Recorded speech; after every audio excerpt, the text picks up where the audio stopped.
오늘 은혜를 나눌 말씀은 히브리서 4장의 안식에 대한 말씀입니다. 먼저 히브리서는 독특한 배경을 가진 성경이라는 걸 잘 아실 겁니다. 누가 기록했는지 정확하게 알 수 없고 누구에게 기록했는지도 정확하게는 알 수가 없습니다. 다만 히브리인이면서 기독교인이 된 사람들을 향해서 두루두루 기록된 말씀이었다라고만 알려져 있는데, 굳이 이런 사람들을 위해서 성경을 따로 기록했던 이유는 히브리인이면서 기독교인이 된 사람들만이 겪는 독특한 딜레마 때문이기도 했습니다. 구약을 살아왔던 이스라엘 백성들의 삶을 한마디로 정리를 하면 율법입니다. 그들은 율법의 틀 안에서만 살아왔고 그게 전부였습니다. 심지어 포로기를 보낼 때에는 참된 신앙이 없었어도 율법의 형식만큼은 남아 있었습니다. 그래서 껍데기만 남은 회칠한 무덤 같은 신앙이 문제가 되기도 했었는데, 그 정도로 율법이 중요했던 겁니다. 이렇게 이스라엘 백성들이 율법을 강조했던 이유는 이 말씀을 지키면 복을 받고 지키지 않으면 벌을 받는다고 하는 이분법적인 생각이 앞서 있었기 때문입니다.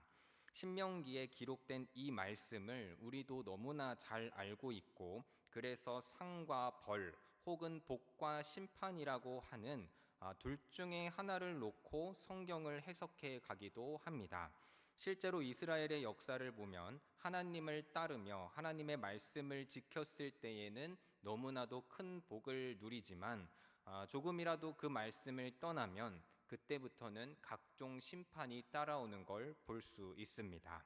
객관적으로 보더라도 말씀을 지키면 복을 받고 지키지 않으면 벌을 받는다라고 하는 이 말씀이 딱 떨어지는 것처럼 보입니다.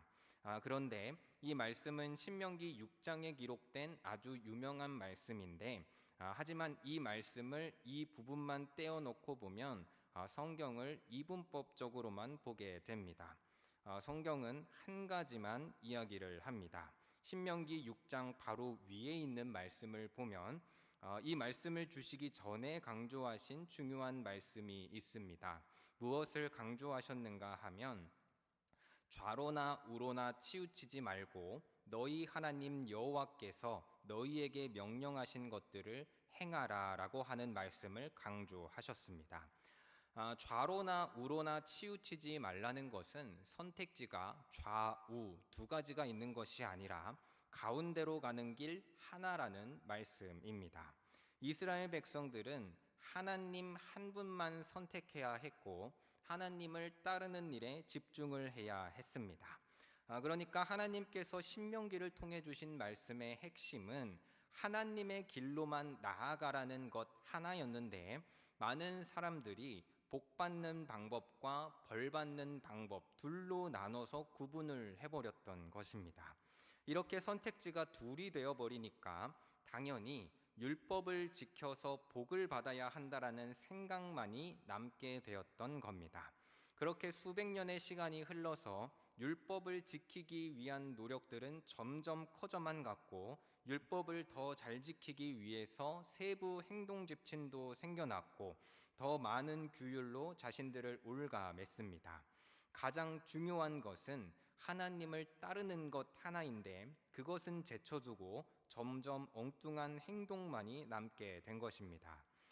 이런 모습은 율법이 주어졌을 때부터 시간이 지남에 따라 점점 심각해져 갔는데, 사사기 400년, 포로기 400년, 초대교회 100년까지 거의 1000년 이상의 시간을 지나오면서 율법이 가지고 있는 허례 허식들만 쌓여간 겁니다. 물론 그 중에서도 여러 훌륭한 선지자들이 나오기도 하지만 이스라엘 백성들의 전체적인 분위기가 이렇게 흘러갔다는 겁니다. 그런데 이런 배경 속에서 살던 이스라엘 사람들이 예수 그리스도의 복음을 받아들이게 된 것입니다. 예수 그리스도의 복음은 이들에게 있어서는 충격이었습니다. 그 복음은 유대인과 이방인들을 구분하지 않았습니다. 오직 믿음으로 구원을 얻는다고 하는 새로운 길이 열린 것입니다. 더 이상 할례도 필요 없고 율법도 무의미한 것처럼 보이는 겁니다. 그동안 하나님의 백성으로 살기 위해서 성경의 계명을 613개로 정리했고 613개의 큰 율법 아래에는 각각 수십 개에 달하는 행동 강령들을 놓고 지켜왔다고 합니다. 이 계명을 어기면 재판장에 서야 했고 율법에 따라 벌을 받거나 값을 치르거나 심하면 돌을 맞기도 해야 했습니다. 그런데 이제는 믿음만 있으면 된다는 겁니다. 지금도 이스라엘의 옛 신앙을 가지고 살아가는 유대교 사람들은 모세 오경, 토라라고 하는 이 모세 오경과 탈무드를 엄청나게 강조하며 살아가고 있습니다. 실제로 현재 이스라엘의 보수 정당의 이름부터가 유대교 토라 연합이라고 합니다. 이렇게 옛 신앙으로 살아가는 사람들은 지금도 율법을 최고로 생각한다는 겁니다. 정치, 경제, 사회, 문화 이 모든 분야에서 기준이 되는 아주 중요한 삶의 지침을 율법이라고만 생각을 하고 있는 겁니다. 그런데 초대교회의 예수님께서 보여주신 이 복음은 믿음만 있으면 된다고 말을 하니까 이 두 가지 개념이 서로 문제를 일으키게 되는 겁니다.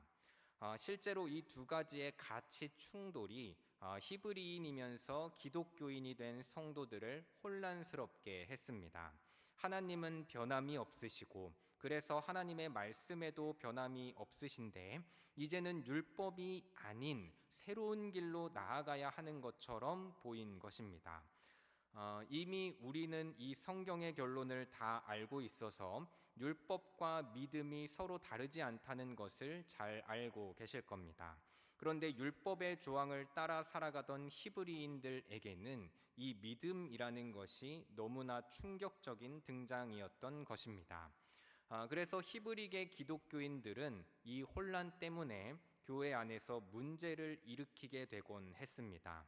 고린도 전서를 보면 우상의 제물을 먹는 문제를 놓고 논쟁을 벌이기도 했고 또 로마서에서는 할례와 무할례의 문제를 놓고 고민을 했습니다. 우리도 신앙생활을 하다 보면 논쟁할 만한 일들이 생길 때가 있습니다. 누군가에게는 큰일이 아닌 것처럼 보여도 또 다른 사람에게는 큰일처럼 아주 중요한 문제가 되는 경우가 있습니다. 만일 그 일이 옳고 그름의 문제가 아니라면 다행히 잘 넘어갈 수 있겠지만 이게 신앙생활이나 구원에 직결이 되는 문제처럼 느껴질 때면 그때부터는 그 일이 심각해지는 겁니다. 히브리계 기독교인들도 그랬던 겁니다. 이 사람들은 율법을 삶에서 떼어낼 수가 없었는데 복음은 율법을 따르는 삶보다는 믿음을 강조한 것처럼 보였기 때문입니다. 그동안 율법을 지켜서 구원을 받는다고 배웠고 그렇게 살아왔는데 평생 지켜온 성경관이 흔들리고 평생 지켜온 구원관이 흔들리는 겁니다. 우리는 예수님께서 모든 말씀을 십자가에서 다 이루셨고 그렇게 말씀을 성취하신 것을 믿기만 하면 그러면 우리는 구원을 얻는다라고 하는 이 단순하고 분명한 진리를 편안하게 받아들일 수 있는데 히브리계 기독교인들은 이게 더 헷갈리는 겁니다. 구약의 율법을 예수님께서 다 이루셨고 그래서 예수님을 믿어야 한다면 율법도 예수님 안에서 계속된다라고 받아들일 수는 없는가 하는 이런 착각을 일으킬 수 있었기 때문입니다.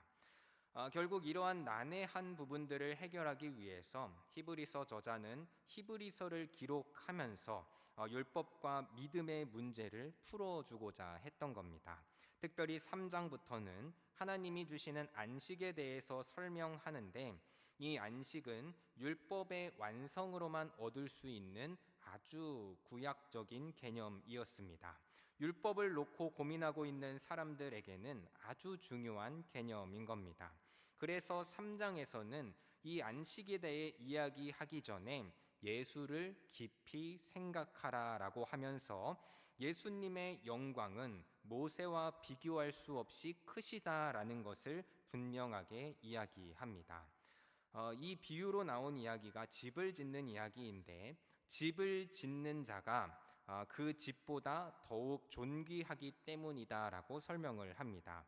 율법을 만드신 분이 그 율법보다 존귀하시다라는 겁니다.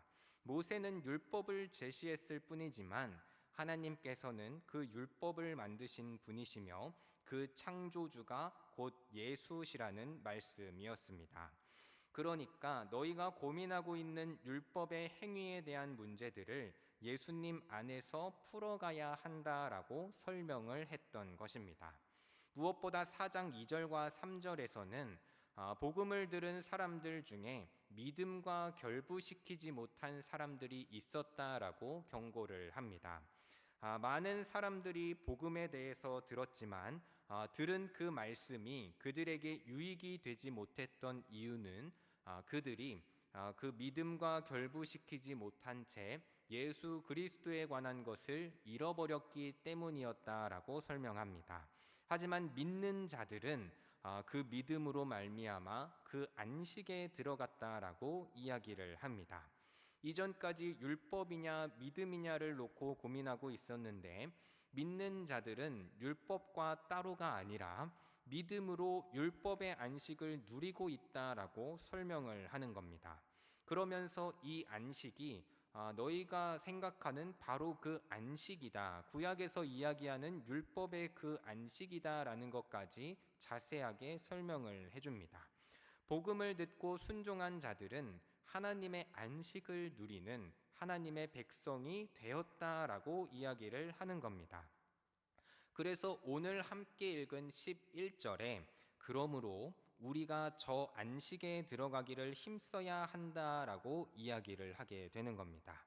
우리가 안식에 들어가기를 힘써야 하는데 이 말이 우리의 힘으로 구원을 이루고 우리의 힘으로 안식을 이루라는 말은 당연히 아닙니다. 이렇게 잘못 이해할까봐 바로 뒤이어 설명을 해주는데 이는 저 순종하지 아니하는 본에 빠지지 않게 하려 함이라라고 설명을 합니다. 우리의 힘으로 안식에 들어가기를 힘쓰라는 말이 아니라 순종하지 않는 모습을 따르지 않기에 힘을 써야 한다는 겁니다. 여기서 순종하지 아니하는 본은 광야에서 죽은 사람들을 두고 하는 그 말씀이었습니다. 광야에서 하나님을 순종하지 않아서 죽은 사람들이 많이 있었습니다. 불뱀 사건으로 죽은 사람들도 있었고 모세와 하나님께 반역해서 땅이 갈라져 삼켜진 사람들도 있었습니다. 또 가나안 코앞까지 갔다가 거인을 보고 두려워 떠는 바람에 여호수아와 갈렙만 제외한 모든 사람들이 광야에서 죽게 되었는데 그런 사람들이 다 순종하지 않던 사람들이었습니다. 하나님의 약속도 믿지 않았고 당연히 하나님도 믿지 않아서 믿음이 없어서 하나님의 안식에 들지 못했던 사람이었습니다. 믿음이 없어 순종하지 못한 사람들은 하나님의 안식에 들어가지 못했다라는 겁니다. 그러니까 이런 사람들의 본을 따르지 말고 예수를 깊이 생각하라는 겁니다. 이어서 12절부터는 말씀에 순종함으로 율법을 지키고 안식에 들어가는 것은 곧 율법을 창조하신 하나님 안에 들어가는 것이다 라고 설명합니다. 지으신 것들은 모두 다 하나님 앞에 드러나 심판을 받게 되는데 우리가 결산을 받을 때에는 만물이 벌거벗은 것 같이 그 앞에 서게 됩니다. 그렇게 되기까지 하나님께서는 말씀으로 우리와 함께 하여 주셨는데 그 말씀은 살아있고 활력이 있어 좌우에 날선 어떤 검보다도 예리하여 혼과 영과 및 관절과 골수를 찔러 쪼개기까지 하고 또 마음의 생각과 뜻을 판단하시니까 우리의 마음을 속일 생각하지 말고 온전히 하나님의 말씀에 순종함으로 그 안식에 들어가기에 힘쓰라는 것입니다. 여기서 말씀이 살아있고 활력이 있다는 것은 하나님의 말씀은 언제나 우리의 모두를 감동하도록 역사하고 계시다는 뜻입니다. 말씀이 특정 조건에서나 특정 상황에서 작용하는 그런 스위치 같은 것이 아니라 영원부터 영원까지 살아계시고 활력이 있는데 날카롭게 그 활력이 역사한다는 겁니다. 말씀이 역사하는 모습을 이어서 장엄하게 묘사했는데 두 번씩 반복하면서 쭉 열거해서 보여줍니다. 좌우로 양쪽으로 날이 서 있고 또 혼과 영, 또 관절과 골수, 그렇게 찌르고 쪼개기까지 하면서 생각과 뜻을 판단한다라는 것을 이렇게 반복과 열거로 나타내는 겁니다. 강조에 강조를 더하는 겁니다. 이렇게 말씀이 살아 역사하고 있다는 것은 너희가 받았던 그 율법까지도 그리스도 안에서 역사한다는 뜻이기도 합니다. 율법이 끝나고 믿음으로 넘어가는 것이 아니라 창조주이신 예수님 안에서 계속된다라는 겁니다. 율법의 시대가 막을 내린 것이 아니라 예수님 안에서 살아 역사하시는 말씀대로 안식을 누리기까지 그렇게 말씀으로 우리를 감찰하시며 역사한다는 뜻인 겁니다. 이렇게 예수님께서 우리 가운데 계시기 때문에 우리는 14절 말씀처럼 예수님 안에서 구약을 이해해야 하고 그 말씀들을 바라보아야 하는 겁니다. 이걸 더욱 확실히 알려주기 위해서 우리에게 찾아오신 예수님은 구약과 상관없는 분도 아니고 율법과 상관없는 분도 아니라는 것을 보여주고자 예수님의 직분에 대해 설명을 합니다. 성경은 예수님의 직분을 삼중직으로 이야기를 하는데 오늘 본문에서는 그 중에서 가장 율법과 관련이 있는 제사장직에 대해서 언급을 하는 겁니다. 예수님의 직분은 단순히 누군가에게 부여받은 그런 임시직이 아니었습니다. 사람들의 직분과도 비교할 수 없는 절대적인 직분입니다. 이걸 보여주시고자 또 반복된 표현으로 강조를 하는데 예수님은 대제사장이시다라고 하면서 그냥 대제사장이 아니시라 큰 대제사장이다라고 이야기를 하는 겁니다. 얼마나 크고 위대하신가 하면 큰 대제사장으로 승천하시니 곧 하나님의 아들 예수시다라고 언급을 하는 겁니다. 그러면서 우리의 믿는 도가 그분에게 있다는 겁니다. 우리의 믿음이 여기에 근거한다는 말씀입니다. 율법을 만드신 창조주가 율법 아래에 순종하시며 사시다가 이제 그 율법대로 심판하시는데 큰 대제사장이신 예수님이시라는 겁니다. 그러니까 구약 시대를 살아왔던 히브리계 기독교인들이든지 아니면 그냥 이방인으로서 유대적 배경과 상관없이 예수를 믿은 기독교인들이든지 상관이 없이 누구든 상관없이 우리는 모두 예수님을 믿는 이 믿음의 도를 잘 이해하고 있어야 한다는 것입니다. 예수님께서는 사람이 되셔서 이 땅에 오셨고 그래서 우리와 동일하게 육체의 연약함을 가지고 계셨습니다. 예수님이 육체를 가지고 이 땅에 계실 때에는 우리처럼 피곤하시기도 했고 우리처럼 아프시기도 했고 졸리시기도 했고 말씀을 지키고 율법을 지키시느라 애를 쓰셔야만 했습니다. 우리가 겪는 연약함을 똑같이 겪으셨는데 아담의 범죄로 모든 사람이 수고하며 고통 중에 살아야 했던 것까지도 예수님은 모두 동일하게 감당하셨습니다. 예수님은 참 하나님이시지만 또한 참 사람이셔서 인간이 겪어야 할 모든 일들 가운데 살아가셨던 것입니다.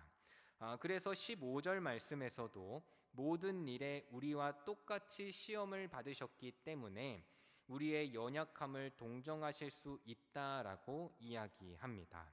예수님께서는 우리의 모든 것을 아시는데 아주 동일하게 우리와 경험을 하셨고 그래서 우리의 연약함을 불쌍히 여겨주신다는 겁니다. 우리와 이렇게까지 똑같으시지만 단 죄는 없으셨을 뿐이었습니다. 예수님께서는 이렇게 율법 아래에서 율법의 모든 요구에 순종하시기까지 고난을 당하셨는데 그렇게 다 이루어 주시고는 우리와 함께 하시는 겁니다. 히브리서에서는 그리스도와 함께 있다든지 그리스도 안에 있다라는 표현을 직접적으로 언급하지는 않지만 이미 살펴본 대로 예수를 깊이 생각하라는 것, 또 우리의 믿는 도리를 굳게 잡으라는 것, 이런 표현으로 예수님과의 연합을 강조합니다. 우리가 예수님을 생각할 수 있는 것도 예수님께서 우리를 찾아와 주시고 우리와 함께 하시기 때문입니다. 예수님께서 우리와 함께 하시는 은혜가 없다면 우리는 믿음을 가질 수도 없고 우리의 믿는 도리를 굳게 잡을 수도 없는 것입니다. 예수님께서는 큰 대제사장이시지만 우리와 같은 인간이 되셔서 이 모든 율법의 의무를 완성하셨고, 그렇게 죄가 없으신 그대로 우리와 함께 하셔서 율법의 역할까지 친히 담당해 주셨던 것입니다.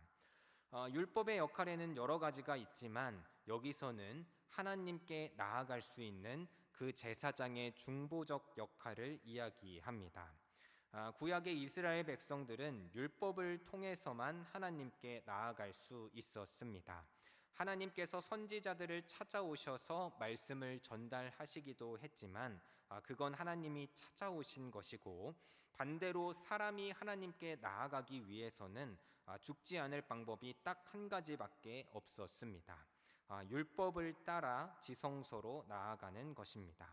그걸 담당했던 사람이 바로 제사장이었습니다. 그런데 이제 예수님께서는 이 모든 율법을 이루심으로 말미암아 더 이상 율법의 요구를 따를 필요가 없어졌습니다. 율법과 별개로 예수님이라는 새로운 길이 생긴 것이 아니라 약속하신 말씀대로 우리를 위하여 이 땅에 오신 그리스도가 바로 예수셨고, 그래서 이제 예수님 안에서 구약의 필요들을, 율법의 필요들을 충분히 누릴 수 있게 되었다라는 것입니다. 그래서 16절의 말씀대로 이제 우리는 은혜의 보좌 앞에 담대히 나아갈 수 있는 그 은혜를 얻게 되었습니다. 이전에는 율법으로만 가능했는데 율법의 순서를 따라 제사장을 선별하고, 또 선별된 제사장들은 율법을 따라 정결하게 한 뒤에 또 그렇게 율법을 따라 하나님께 나아갈 수 있었었는데, 이 중에 하나라도 놓치면 목숨을 잃기도 했던 겁니다. 하지만 이제는 예수님 안에서 하나님 앞에 나아갈 은혜를 입게 된 것입니다. 율법이 예수님 아래에 있고 그 예수님은 우리와 함께 하시기 때문에 다른 노력과 다른 방법이 아닌 오직 예수님 안에서 이 은혜를 누리게 된 것입니다. 예수님께서는 이 은혜를 위해 우리에게 오셨고 이제 예수님만 붙잡으면 되는 것입니다. 하나님께서는 죄로 단절된 우리들 사이에 예수 그리스도를 화평으로 세우셔서 이제 우리는 예수님 안에서 그 보좌 앞에 담대히 나아갈 수 있는 그 담력을 얻게 해주신 것입니다. 우리를 하나님 앞에 설 수 있도록 하셔서 때를 따라 돕는 은혜를 구할 자격까지 다 우리에게 주셨다라는 것입니다. 그래서 히브리서 11장에 보면 구약의 사람들도 오실 메시아를 믿음으로 바라보았고 그 믿음으로 은혜를 누렸다라고 기록을 합니다. 구약 시대에는 믿음으로 이 은혜를 누렸던 방법이 바로 율법이었는데 이제 우리는 예수님이면 다 되는 그 놀라운 은혜가 우리에게 주어진 것입니다. 이 말씀을 기억하시며 남은 한 주간을 보내실 때에 은혜의 통로가 되어주신 그 예수님의 은혜를 온전히 누리시는 한 주간이 되시고, 구약의 율법의 요구를 다 이루시기까지 살아 역사하시는 능력의 말씀 앞에 믿음으로 순종하며 나아감으로 그렇게 온전한 화평을 다 누리시는 저와 모든 성도님들이 되시기를 예수님의 이름으로 소망합니다.